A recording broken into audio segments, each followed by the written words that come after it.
It began as an ordinary evening in the quiet comfort of home.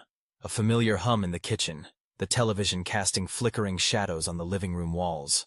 Yet, beneath that surface of normalcy, a tremor of unease had begun to build, subtle and insistent. As he stepped into the living room, the world seemed to tilt on its axis. There, seated calmly on the sofa, was himself. Not a vague resemblance, not a trick of the light, but a perfect replica. Every detail mirrored: the slope of the shoulders, the set of the jaw, the faint scar above the eyebrow. Even the clothes matched, right down to the faded logo on the shirt. For a moment, the air felt thin, and logic tried to assert itself, but there was no mistaking it.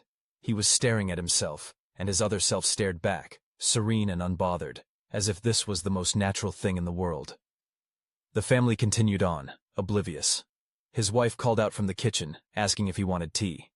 His son darted past, chasing the family dog, neither giving a second glance to the impossible sight in the living room. He cleared his throat, hoping someone would react.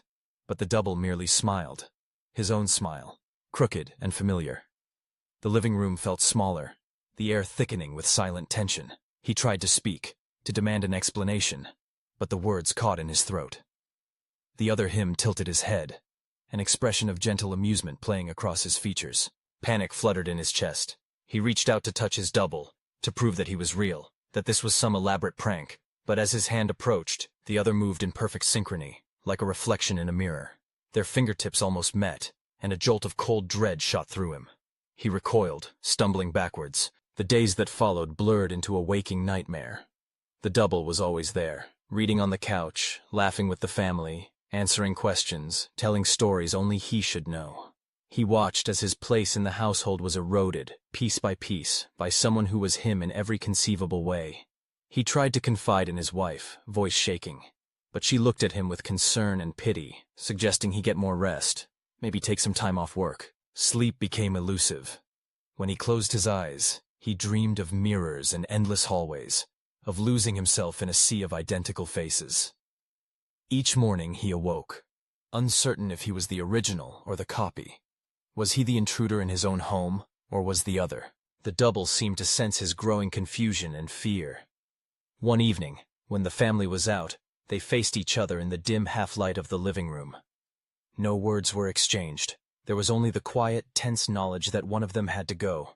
The balance could not hold, not with two identical selves occupying the same life. He searched the double's eyes for some hint of malice, some clue as to its purpose. But there was nothing, only a calm, steady gaze that reflected his own uncertainty. Perhaps, he wondered, the double felt the same fear, the same desperate need to belong, to be real. In the silence, he realized that the question haunting him was no longer which one was the original, but whether it mattered at all. Identity, he thought, was more fragile than he'd ever imagined.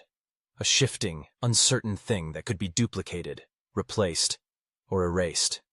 The double smiled once more, and he felt an odd sense of peace, as if the answer was not in choosing who should remain, but in accepting the unknowable nature of the self.